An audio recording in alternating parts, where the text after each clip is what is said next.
Okay so hello everyone, आशा करता हूँ आप सभी बहुत ही अच्छे से होंगे और आपकी एग्जाम की प्रिपरेशन भी काफ़ी अच्छे से चल रही है। मेरा नाम है केतन और आप सभी का रीजनिंग के इस इंपॉर्टेंट लेक्चर में एक बार फिर से बहुत बहुत स्वागत है। और जैसा कि आप जानते हैं कि हम लोग डाइस जो टॉपिक है उसे इस समय पढ़ रहे हैं और डाइस में इससे पहले मैंने आपको बेसिक्स और दो टाइप्स के बारे में समझा दिया है कि उसे कैसे आपको करना है। इस बार हम मूव करते हैं आगे डाइस में और फर्दर प्रोसीड करते हैं और इस बार हम देखने जा रहे हैं डाइस में जब पोजीशन आपको 3 दी जाएंगी और डाइस आपका एक ही होगा, मतलब एक डाइस के आपको 3 व्यूज या 3 पोजीशंस गिवन है, तब हमें कैसे इनको सॉल्व करना है वो हम बात करेंगे। ठीक है, तो अब आप देखो, सबसे पहला क्वेश्चन आपको यहाँ पर दिख रहा है। इसमें आपसे पूछ रहा है कि एक डाइस की 3 पोजीशंस देकर बता दीजिए कि 6 कर पीछे या 6 के पीछे कौन सा फेस होगा। ठीक है, जो फेस 6 है उसके जस्ट ऑपोजिट में क्या होगा, तो ये आपसे पूछ रहा है। तो आपको एक चीज़ मैं बताना चाहूँगा, मैंने आपको बेसिक्स में चीज़ क्लियर भी करी हुई है, मैं फिर से क्लियर करता हूँ कि अगर कभी भी मेरे पास डाइस की 3 पोजीशंस गिवन है, मान लीजिए ए, बी और सी, ये इस तरह से 3 पोजीशन गिवन है, जैसे ये वाली ए है, ये वाली बी है और ये वाली सी है। तो ऐसी कंडीशन में जब आप ए का कॉम्बिनेशन बी के साथ लेते हो तो एक मतलब एक के जो कॉम्बिनेशन है, फिर आप ए का सी के साथ लेते हो तो ये दूसरा कॉम्बिनेशन है, और जब आप बी का सी के साथ लेते हो तो ये तीसरा कॉम्बिनेशन है। तो इस तरह से हम कह सकते हैं कि जब हमारे पास डाइस के एक डाइस की 3 पोजीशंस गिवन होती हैं तो व्यूज़ जो हैं उसके या फिर जो उसकी जो पोजीशंस होती हैं या कॉम्बिनेशंस होते हैं वो भी कितने बनते हैं, 3 ही बनते हैं।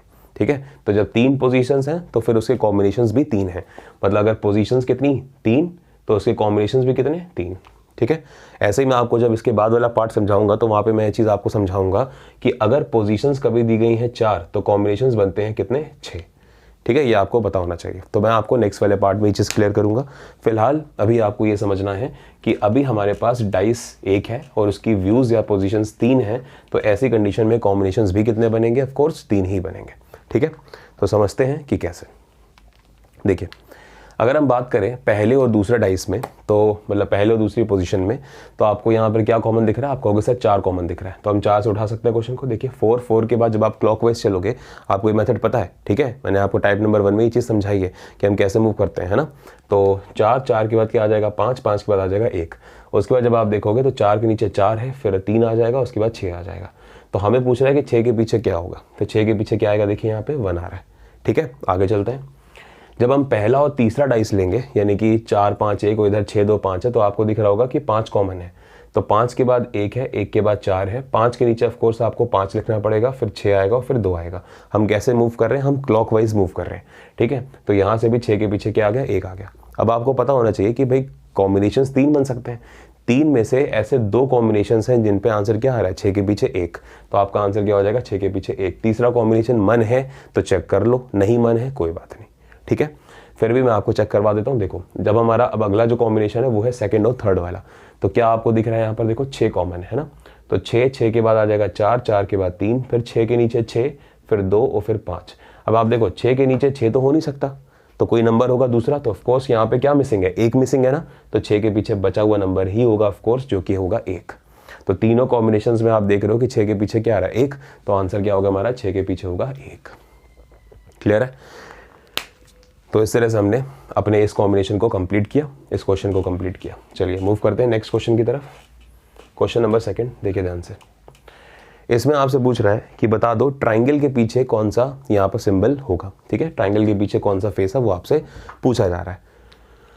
तो आप देखें ध्यान से, अगर हम पहला और आखिरी मतलब पहला और दूसरा कॉम्बिनेशन लें तो इसमें क्या कॉमन आपको दिख रहा होगा, ट्राइंगल। तो ट्राइंगल के बाद आपको दिख रही है डॉट के बाद सर्कल, ट्राइंगल के नीचे ऑफ कोर्स ट्राइंगल आएगा, फिर आएगा आपका क्रॉस के बाद आएगा आपका ये क्वाड्रिलेटरल। अब आपसे उसने पूछा कि ट्राइंगल के पीछे बता दो, तो ट्राइंगल के पीछे ऑफ कोर्स ट्राइंगल नहीं हो सकता। ठीक है, तो ट्राइंगल के पीछे कोई और सिंबल होगा जो इन 5 के अलावा होगा। तो आप देखो, आपको ये एक नया सिंबल दिख रहा है जो कि क्या है, जो कि एक एरो है, तो ऑफ कोर्स इसके पीछे क्या आ जाएगा, एरो। तो ट्राइंगल के पीछे यहाँ से क्या आ गया बताओ, एरो आ गया। ठीक है, मान लीजिए कि यहाँ पर ये एरो ना होके फॉर एग्जाम्पल क्वाड्रिलेटरल होता। ठीक है, तो ऐसी कंडीशन में अगर आपसे पूछा कि इसके ट्राइंगल के पीछे बताओ कि क्या है, तब हम अपना आंसर करते C and D, can not determine, क्योंकि हमें वो छठा सिंबल पता ही नहीं है कि वो कौन सा है। ठीक है, तो ये ध्यान रखना थोड़ा सा। लेकिन क्योंकि यहाँ पे छठा सिंबल दिख रहा है, इसलिए हम अपना आंसर ट्राइंगल के पीछे सिंबल एरो वाला कर रहे हैं। क्लियर, आगे बढ़ते हैं। जब आप पहला और आखिरी कॉम्बिनेशन लोगे तो ऐसी कंडीशन में कॉमन में क्या है, सर्कल। तो सर्कल के बाद ट्राइंगल के बाद डॉट, सर्कल के नीचे ऑफकोर्स सर्कल, फिर एरो, उसके बाद फिर क्रॉस। तो ऐसी कंडीशन में आप कहोगे सर कि ट्राइंगल के पीछे क्या है, एरो। अब दो कॉम्बिनेशंस में ट्राइंगल के पीछे एरो आ गया ना, तो मतलब ट्राइंगल के पीछे आंसर में क्या आएगा, एरो ही आएगा। तीसरा कॉम्बिनेशन मन है तो चेक करो, नहीं मन है तो कोई बात नहीं, लेकिन फिर भी कर लेते हैं। देखो सेकंड और थर्ड की बात करते हैं, तो इसमें अगर आप ध्यान से समझो सेकंड और थर्ड में, तो कॉमन में आपको क्या दिख रहा है बताइए, क्रॉस। तो क्रॉस उठा लो, क्रॉस, क्रॉस के बाद फिर क्वाड्रिलेटरल, क्वाड्रिलेटरल के बाद ट्राइंगल, क्रॉस के नीचे क्रॉस होगा, फिर आपका सर्कल है, फिर आपका एरो है। तो यहाँ से भी ट्राइंगल के पीछे क्या आ रहा है, देखो एरो आ रहा है। ठीक है, तो ट्राइंगल के पीछे एरो आ रहा है, तो ऑफकोर्स हर जगह एरो है ना, तो इसलिए आपका आंसर भी ओवरऑल क्या बनेगा, एरो ही बनेगा। क्लियर हो रहा है? चलिए, तो इस तरह से हमने इसे भी कंप्लीट करा। नेक्स्ट क्वेश्चन देखेंगे।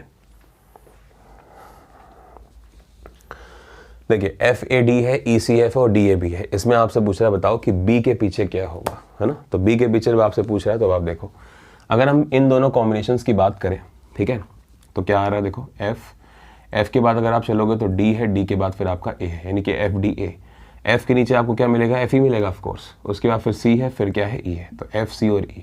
तो अगर आप यहाँ पर देखो तो कौन सा आपको यहाँ पे अल्फ़ाबेट मिसिंग दिख रहा है, तो आप कहोगे सर हमें यहाँ पे B नहीं दिख रहा। तो अगर B नहीं दिख रहा तो F के पीछे क्या आ जाएगा, B आ जाएगा। तो यही आपका आंसर है। तो F के पीछे क्या हो गया, B हो गया ना, तो B आपका आंसर है। मतलब इस क्वेश्चन के लिए B के पीछे अगर आपको चाहिए तो आप अपना आंसर F करोगे। लेकिन फिर भी मैंने जैसा कि आपको कहा कि 3 कॉम्बिनेशन है, तो एटलीस्ट 2 कॉम्बिनेशन जरूर चेक करिए, तो डिफरेंट कॉम्बिनेशन।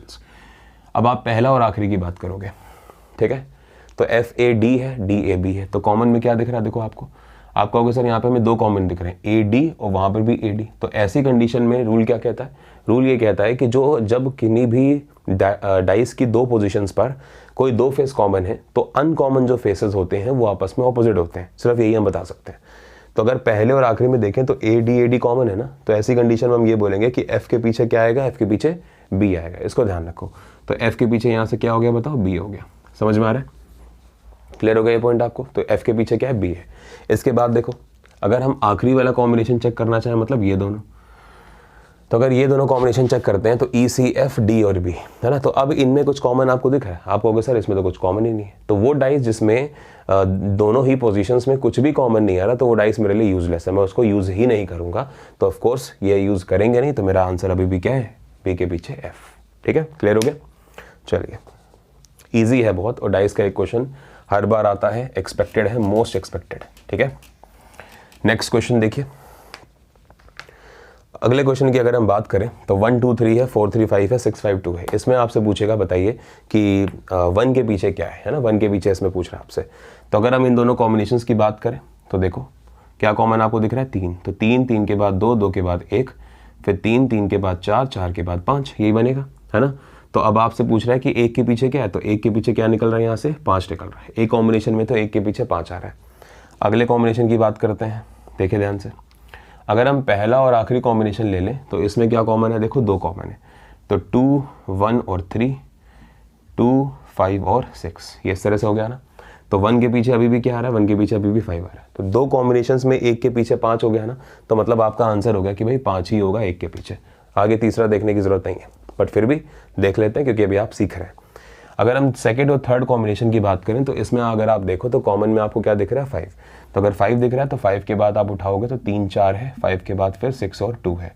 तो अब 5 के पीछे ऑफकोर्स 5 नहीं हो सकता, तो 5 के पीछे वो नंबर होगा जो यहाँ मिसिंग है। तो 5 के पीछे क्या आएगा बताओ, 1 आएगा।